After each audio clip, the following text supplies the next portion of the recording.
Bom dia! Bom dia! Espero que vocês estejam muito animados hoje, amém? Porque eu estou. Deus tem falado muito comigo esses dias sobre a diferença que nós podemos fazer na terra, que nós estamos aqui com um propósito. Você concorda comigo? Então, sabe qual é o tema de hoje da palavra? Viver para Deus. Pastor, como que eu vivo para Deus? Em poucas palavras nós vamos tentar aqui passar como viver para Deus. Se você já vive a sua vida plena para Deus, amém. Agora, se você está vivendo para si, é momento de mudar o pensamento, as atitudes e o comportamento. Olha o texto que eu separei aqui do apóstolo Paulo, que está em Atos capítulo 20, versículo 22 até o 24. Esse texto aqui fala de um homem transformado pelo Espírito Santo de Deus. O apóstolo Paulo, ele era um homem de uma inteligência muito vasta. Ele era uma autoridade lá em Jerusalém. Paulo, ele fazia parte do grupo dos fariseus, que conheciam e discutiam a lei mosaica. Paulo também era candidato a fazer parte lá na cadeira do Sinédrio. Essa cadeira era constituída por doutores da lei, homens sábios. Eram 71 homens que ocupavam essa mesa para legislar Israel na questão espiritual, também política, científica. Eles conheciam todas as coisas. Paulo era esse homem muito inteligente. Paulo, ele perseguia o povo de Deus, pensando estar zelando pela lei mosaica, quando na verdade ele estava destruindo aquilo que o Senhor havia edificado, que era a sua igreja na face da terra. Aí depois Paulo tem um encontro com Deus, e aí ele passa de ser perseguidor para ser perseguido. E aqui agora ele entende que a sua vida está totalmente entregue ao Evangelho. Então Paulo começa a pregar a palavra do Senhor, a abrir igrejas, que naquela época eram os cenáculos, as sinagogas, né? Ele começa a ampliar tudo isso. A partir da igreja de Éfeso, ele vai para Jerusalém, ele vai para toda aquela costa conhecida da Palestina, abrindo igrejas. Ele escreveu 13 cartas. O apóstolo Paulo, ele é considerado um homem tão influente como foi Moisés no Velho Testamento. Olha só para vocês verem. Só que aqui nós vamos ler um texto que ele está completamente transformado pelo poder de Deus. E agora ele vive pelo Evangelho. Olha o que ele diz aqui. E agora, eis que ligado eu pelo Espírito, vou para Jerusalém, não sabendo o que lá há de me acontecer. Você vive assim, guiado pelo Espírito? Versículo 23. Senão que o Espírito Santo, de cidade em cidade, me revela dizendo que me esperam prisões e tribulações. Ora, se ele bem sabia, e o Espírito Santo havia falado para ele, que ele ia para uma cidade, e lá ele ia ser preso, castigado por amor ao Evangelho de Cristo. Eu te pergunto, o que ele ia fazer lá? O que ele ia fazer lá, Cristina? Sabe dizer? Ele estava no propósito de Deus. É isso que a palavra é para nós hoje. Se o Senhor te mandar fazer, não importa o que é para fazer. Ele bem sabia. E olha o que diz agora o versículo 24. Mas de nada faço questão. Você está fazendo questão de alguma coisa? Olha, nem tenho a minha vida por preciosa, contando que cumpra com alegria a minha carreira e o ministério que recebi do Senhor Jesus, para dar testemunho do Evangelho da Graça. Repita comigo assim, ó. Para dar testemunho do Evangelho da Graça. Isso aqui é viver uma vida para Deus. E eu começo dizendo para você, não jogue sua vida fora. Pastor, como que eu tenho jogado a minha vida fora? Lógico, é bem verdade que essa mensagem desta manhã é para um tipo de pessoa que em particular não quer jogar a vida fora, né? Talvez seja para pessoas mais ou menos da minha idade, de 40 a 60 anos de idade. Não que seja somente para todo esse tipo de pessoa, é desde a adolescência até o mais velho. Mas esse tempo aqui de 40 a 60 anos foi chamado de crise da meia-idade. Quem está junto comigo aqui sabe disso. de 40 a 60 anos de idade, segundo um médico canadense e também, ele era canadense e também americano, o Dr. Elion Chaks, ele nasceu em 1917 e morreu em 2003. Ele descreve que é uma forma de insegurança. Preste atenção no que esse homem fala aqui. Ele fala que para nós, irmão Áureo, é uma forma de insegurança, sofrida por alguns indivíduos, ou seja, não é todos, então não é nós. Ele fala que alguns indivíduos com essa idade, está acabando a idade avançada, se aproxima, aí sabe o que eles querem passar? Eles querem ter vontade de mudar as suas ações. Eles ficam mais vaidosos. Aí já é o meu caso. Porque quando eu chego lá na academia, eu percebo que tem mais pessoas acima de 40 do que menos de 40. Só que essa crise da meia-idade ela é muito mais séria. Por quê? Porque ela faz o cara entrar muitas vezes em uma grande vaidade. Ele larga a esposa, quer pegar uma menina nova, a esposa larga o esposo, quer aventurar. Quer dizer, aquela fase de 40 a 60 anos, se não for tratada, pode ter um comportamento do adolescente. Então você percebe o quê? Que essa fase, ela é natural do ser humano. Ele fica mais vaidoso, ela fica mais vaidosa, faz gastos extravagantes, compra coisas que não precisa, quer cuidar da aparência como nunca cuidou antes, né? Isso não faz mal, mas a gente está falando de um exagero. Então, muitas pessoas que passam por essa crise da meia-idade podem estar sofrendo essas reações, né? E aí eu te pergunto, por que não jogar a vida fora? E como eu não jogo a vida fora? Sabe como? Quando você faz tudo para a glória de Deus. Você pode repetir comigo para ficar gravado na sua mente? Diga assim, ó, eu não jogo a minha vida fora, quando eu faço tudo para glorificar a Deus. Ah, sim, pastor, porque eu pensei que o senhor queria falar para mim que eu tinha que ser igual ao apóstolo Paulo. Quer dizer, deixar tudo e começar a me gastar e deixar gastar e sofrer naufrágio e sofrer prisões pelo reino de Deus. Não. Não é bem assim. Mas olha, se você vive uma vida somente para si, se você trabalha somente para si, se você é um profissional somente para si, se você compra as coisas somente para si, eu vou te falar uma coisa, você está vivendo a maior tragédia da sua vida. Pastor, o senhor está louco? É verdade.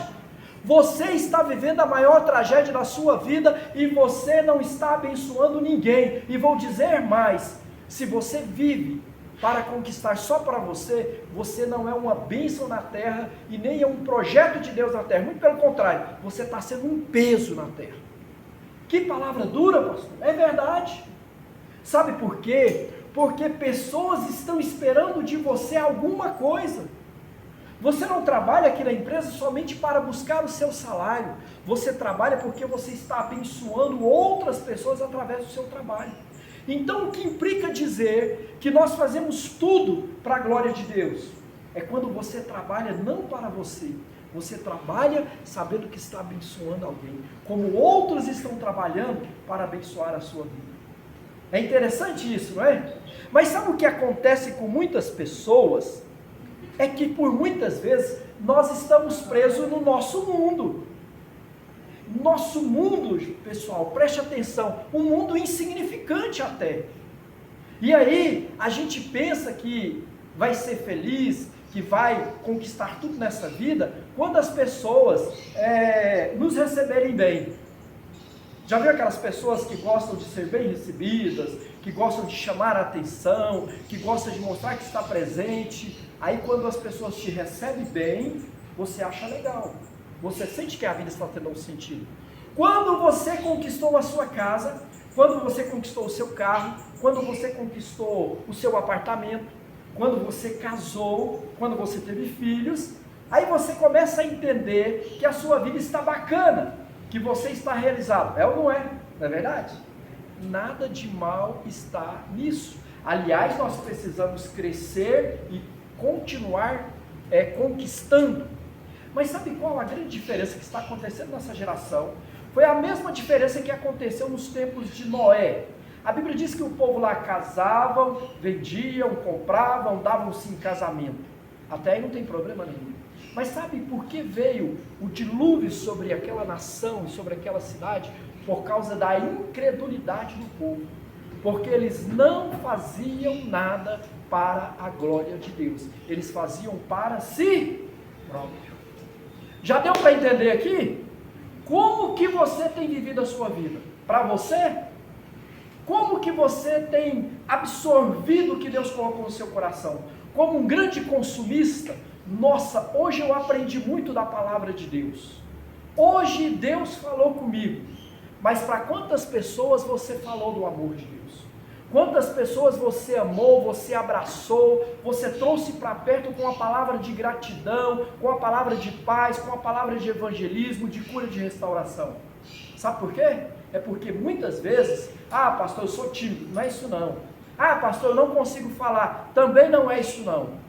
Sabe o quê? É porque nós aprendemos a viver dentro do nosso mundo com as nossas conquistas. E esse mundo pós-moderno, ele traz uma política aonde as pessoas têm que ganhar dinheiro. E ganhar dinheiro, pode dizer, fácil. Abra suas redes sociais e você vai ver muitas formas e meios de ganhar dinheiro. Sabe? As pessoas não estão vivendo para a glória de Deus. As pessoas estão vivendo para si. E aí que está o pecado. Sabe por quê? Porque um dia, não se engane, seja você tímido, seja você ousado, seja você conquistando ou não conquistando, um dia eu e você havemos de prestar contas diante de Deus. E o que você tem para dizer para Deus? O que você tem para falar para Deus? Porque olha, as pessoas no geral estão nas grandes conquistas. As igrejas e as religiões da terra estão com os seus líderes proclamando não mais uma vida eterna. Preste atenção. Eles estão programando uma vida de gozo, de paz e de alegria, tudo aqui na terra. Pastores e líderes, sejam de qualquer religião do mundo, não estão conhecendo a palavra de Deus com a hermenêutica, ou seja, com a interpretação bíblica que deve colocar para o povo ouvir. Mal estão olhando a exegese bíblica. E sabe o que acontece? Eles estão com um rebanho comendo capim seco. E aí muitos líderes, não vou dizer só de igrejas evangélicas, mas em muitos lugares, muitas religiões, estão com seus líderes hoje sendo coach, gente. Pessoas que estão pregando para você um modo de ficar bem, mas no campo natural, no campo filosófico. E quando você não prospera, preste atenção, não diga que eu estou mentindo, que é verdade, você está procrastinando, não é assim que eles falam? Você pode ganhar dinheiro hoje, você pode fazer tantas coisas hoje, mas você está procrastinando, porque você tem potencial, há um leão dentro de você, e você está parado, trabalhando de empregado nessa empresa, quando poderia ser dono de uma grande empresa. Você está procrastinando, não é assim que eles falam? Cuidado, cuidado. Porque não adianta para mim e para você ganhar o mundo inteiro, galgar coisas maravilhosas e poderosas nessa terra, se não fizermos para a eternidade. Se não fizermos algo que vai tocar na vida de alguém. Não importa a sua idade, não importa se você está passando essa crise, não importa. Eu e você precisamos viver para a glória de Deus. Pastor, o que é que eu preciso para tocar nas pessoas, para viver uma vida forte, uma vida que vai ser como se eu lançasse a pedrinha na água? Já fizeram isso? Quando vocês estão fazendo nada? Está lá no rio, aí você lança uma pedrinha na água e ela sai cantando assim por cima da água, fazendo aquelas ondinhas. Sabe quando é que você vai lançar uma pedrinha na sua vida e ela vai flutuar por cima da água até chegar à eternidade? Não é quando você souber tudo. Não é quando você souber falar tudo. Não é quando você tiver uma boa família. Não é quando você tiver vindo de uma boa escola. Não é quando você tiver um bom coeficiente, de inteligência, um QI elevado de inteligência. Não é quando você não tiver um QE, que é o QI exponencial da sua capacidade intelectual de aprender as coisas. Não é isso. Esse escritor aqui, o John Bevere, ele escreveu um livro muito interessante. Eu coloquei o nome do livro aqui para a gente poder ver. Eu aconselho todos vocês a lerem esse livro. O livro, eu não estou encontrando aqui, mas ele é muito interessante porque ele vai falar que nós precisamos aprender com intensidade aquilo que estamos vivendo.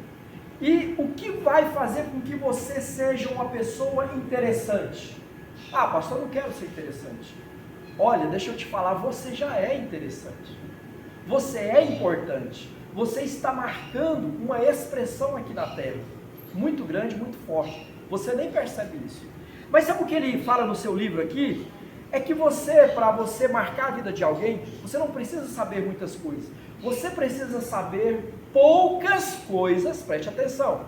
E dentro dessas pequenas coisas que você precisa saber e praticar coisas extraordinárias. Para quem, pastor? Para as pessoas? Não, para você. Diga assim, para mim.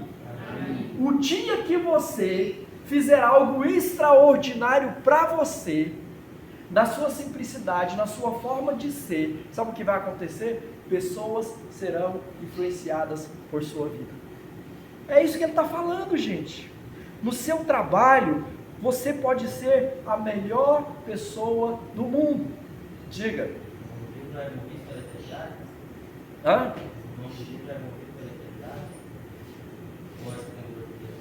Não, não é esse não.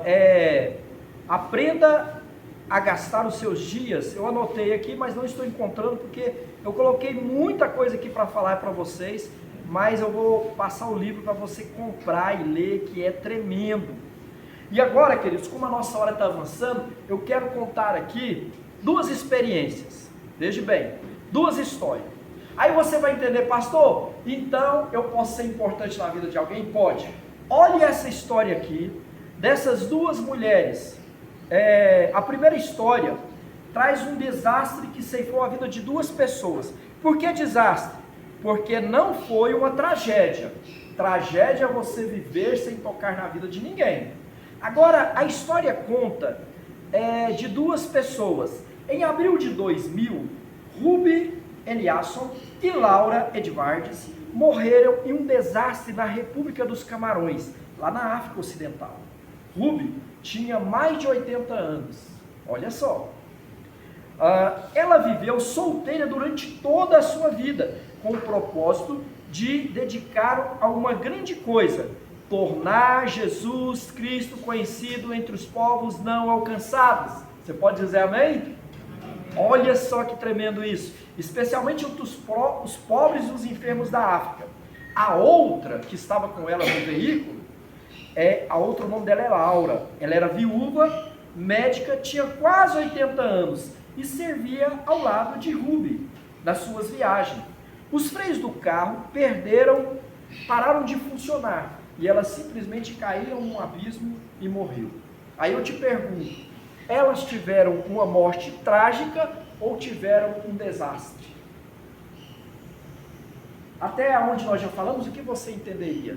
Na verdade, queridos, elas tiveram uma morte, um desastre. Não foi trágico. Sabe por quê? Trágico é você passar a vida inteira sem fazer nada que glorifique o nome do Senhor na terra. E sabe o que eu vejo? É que pessoas estão vivendo uma história de vitimação, uma história de dor, porque perderam, porque sofreram, porque foram machucados, porque foram humilhados. Mas essa manhã eu quero te convidar a sair desse lugar de vítima da história e se tornar um protagonista da sua história. Sabe por quê? Porque essas duas mulheres aqui poderiam estar curtindo a sua aposentadoria no mínimo há 20 anos atrás. Mas elas estavam, sabe o quê? Ganhando almas para o Senhor. Então a morte delas não foi uma tragédia, foi um acidente. Se você morrer hoje, que a sua vida, que a sua morte não seja uma tragédia para as pessoas, mas seja simplesmente um acidente. E agora eu conto a história de uma outra pessoa aqui, de um casal, que a revista Seleções, que lá nos Estados Unidos tem outro nome, ela conta a história de um outro casal aqui, que resolveram aposentar muito cedo. Eu não vou ler nenhum nome, nem contar a história que está escrita, porque ela é longa. Mas esse casal, eles resolveram aposentar muito cedo. Ele agora com 65 anos, ela com 58 anos. Eles foram morar em Punta Gorda. Sabe o que é essa cidade, Punta Gorda? É uma grande cidade. Depois você clica lá no Google para você ver que lugar lindo e maravilhoso. Eles foram morar lá. E eles compraram um barco, a revista conta isso. Eles compraram um barco de mais ou menos 6 metros de comprimento. E eles começaram a viajar nos mares do mundo. E a cada mar que eles passavam, eles colhiam as conchinhas para mostrar para as pessoas. E eles aprenderam a jogar um futebol americano lá, futebol, né? E eles então praticavam também esse esporte. Agora eu te pergunto, se esse casal morre, é uma tragédia ou um acidente? É uma tragédia, gente. Sabe por quê? Porque eles estão vivendo somente para si. Aí, eu volto lá no primeiro versículo que nós lemos, o capítulo 24. Mas de nada faço questão, nem tenho a minha vida por preciosa, contando que cumpra com alegria a minha carreira e o mistério que recebi do Senhor Jesus, para dar testemunho do Evangelho da graça. Se você trabalha nessa empresa, se você que vai me ouvir, você vive somente para você, a sua morte vai ser uma tragédia. Muita gente está vivendo assim, e a gente termina, e eu falo para vocês algo muito tremendo, que está aqui em Marcos 8,34, e nós já falamos desse convite que Jesus fez. Olha o que diz assim, ó: depois chamou a multidão e os discípulos e disse: se alguém quer ser meu seguidor, você quer seguir a Jesus ou não? Se você quiser seguir a Jesus, diz ele, negue a si mesmo, tome a sua cruz e siga-me. Se tentar se apegar à sua vida, a perderá. Mas se abrir mão da sua vida por minha causa e por causa das boas novas, a salvará. E o texto continua dizendo: que vantagem há em ganhar o mundo inteiro, mas perder a vida eterna? Preste atenção, gente. O que mais importante não é essas coisas aqui. O que mais importante para nós é a vida eterna. O Senhor Jesus está falando aqui, olha, o que adianta você ganhar tudo e não ganhar a sua salvação? Mas se abrir mão da sua vida por minha causa e por causa das boas novas, a salvará. Versículo 36, que vantagem há em ganhar o mundo inteiro, mas perder a vida?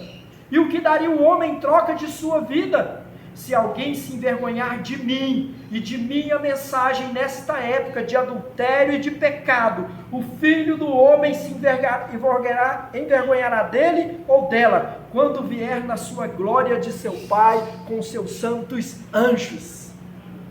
Olha a verdade crua e nossa para nós. Como você está vivendo a sua vida? Você está vivendo para Deus ou você está gastando a sua vida com coisas somente? É uma palavra de exortação e eu termino dizendo para vocês: escolha agora o que fazer. Há uma frase de 2 sertanejos famosos no Brasil, que cantam assim: nesta longa estrada da vida, vou correndo e não posso parar. Sabe o quê? Na esperança de ser campeão, alcançando o primeiro lugar. Olha só como eles cantam. Mas o tempo mudou minha história e o cansaço me desanimou. Minhas vistas se escureceram e o final desta vida, diga, chegou. Eu te pergunto, são uma dupla que ficaram riquíssima. Viveram para quem? Para si. Agora tem algo que a gente termina aqui e você pode tomar posse nessa manhã. O apóstolo Paulo, quando termina, ele diz assim: terminei a carreira. Olha, combati o bom combate. Terminei a carreira e guardei a fé. Eita, Oh, meu Deus, posso ouvir um glória a Deus? glória a Deus. Combati o bom combate, terminei a carreira e guardei a fé. Que o Senhor nos levante como pessoas influentes nesta nação, que sabe que vai conquistar muito na vida humana, natural, financeira, mas sobretudo vai fazer tudo para a glória de Deus. Que Deus abençoe a sua vida, a sua casa, a sua família, em tudo que você colocar a mão, em nome de Jesus. Amém e graças a Deus.